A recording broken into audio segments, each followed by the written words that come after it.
Quand le ciel s'assombrit, Jacqueline s'attend au pire. Avec leur lot de morts, de malades du paludisme et de dégâts matériels, les inondations à Abidjan sont devenues de plus en plus dévastatrices et meurtrières.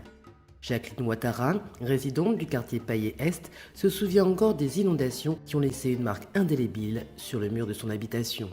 Avant, l'eau venait, ça cassait partout. Ça arrivait jusqu'à ici. Les enfants se blessaient avant. Pour Hortense, sa voisine, c'est la peur du paludisme qui revient à chaque pluie. Ces deux filles ont subi à plusieurs reprises le paludisme. Elle a dû ainsi faire face à l'augmentation de ses dépenses de santé pour les soigner dans les meilleures conditions. Avant, il y avait les marées d'eau, les moustiques, tout ça là, ça fatiguait nos enfants. Ils avaient les boutons, les petits palus. Chaque année, plus d'1 demi-million de victimes meurent du paludisme en Afrique, soit 90% des pertes humaines dans le monde suite à ce fléau. Face à ces multiples défis, il fallait agir. 32 millions de dollars ont été déboursés en urgence par le Fonds africain de développement. Ils serviront à régler le problème des inondations dans les communes les plus touchées d'Abidjan, situées au niveau du bassin versant du Goro. Le projet d'aménagement du bassin versant du Goro permettra de mieux évacuer les eaux pluviales. Le carrefour de l'Indénié et les quartiers d'Abobo, d'Adjamé, de Cocody, du Plateau ne seront plus inondés comme avant. La ville deviendra donc plus résiliente face à la variabilité du climat. Désormais, il y aura moins de victimes et moins de malades du paludisme à Abidjan.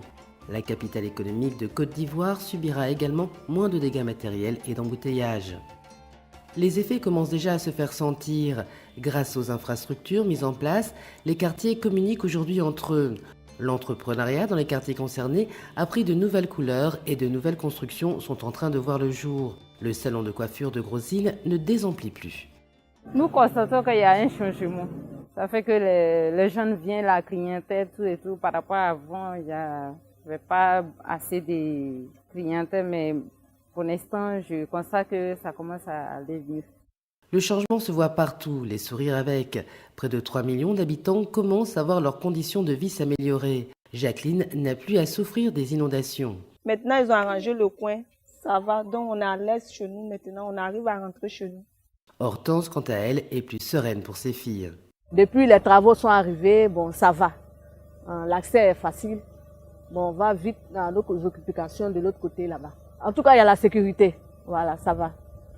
Les filles d'Hortense peuvent aujourd'hui suivre une scolarité normale. Le directeur de l'école primaire a vu le niveau d'absentéisme baisser dans ses classes. Depuis la réalisation du projet, nous avons constaté que les enfants arrivent beaucoup plus tôt en classe et le taux d'absentéisme est quasiment inexistant. Et la deuxième chose, c'est que vraiment le pont a embelli le quartier. Si l'on voit aujourd'hui les impacts, le démarrage du projet n'était pas évident dans un contexte particulièrement difficile qui a fragilisé le pays. Le projet a été lancé en 2010 en pleine crise post-électorale qu'a connue la Côte d'Ivoire. Malgré tout, 7 barrages ainsi que 60 km de canaux de drainage ont été construits et réhabilités.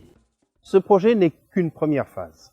Nous avons développé une étude globale qui va permettre de mettre en place un document de planification des investissements pour pouvoir résoudre de façon définitive la problématique du bassin du Goro.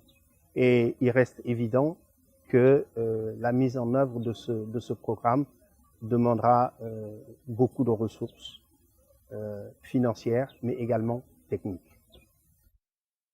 Environ 800 emplois directs, 2300 emplois indirects ont été créés, dont 1000 emplois réservés aux femmes. Plusieurs ouvriers ont vu aussi leurs compétences développées dans le domaine de la construction et du génie civil. Mathias, responsable d'une association de jeunes précollecteurs d'ordures, bénéficie actuellement d'un emploi dans le cadre du projet. La jeunesse a beaucoup à gagner là-dedans parce que 800 jeunes déjà travaillent au compte du bassin versant du Goro. Les pavés que je tiens en main, que vous voyez, ont été fabriqués à la base du sable que les gens vendent, que vous voyez là, du sable qu'on prend pour faire les murs, les briques là. Et c'est ça. Et plus les sachets.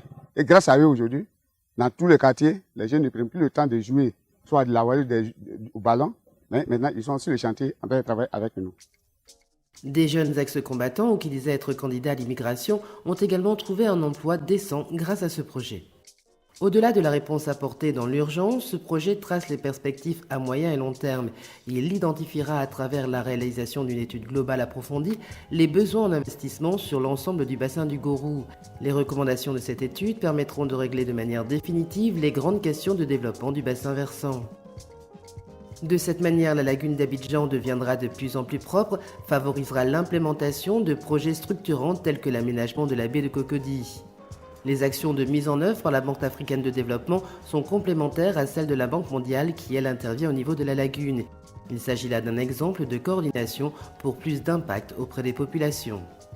Grâce à la mobilisation des bailleurs, Jacqueline, Hortense et Rosine peuvent aujourd'hui envisager l'avenir avec sérénité.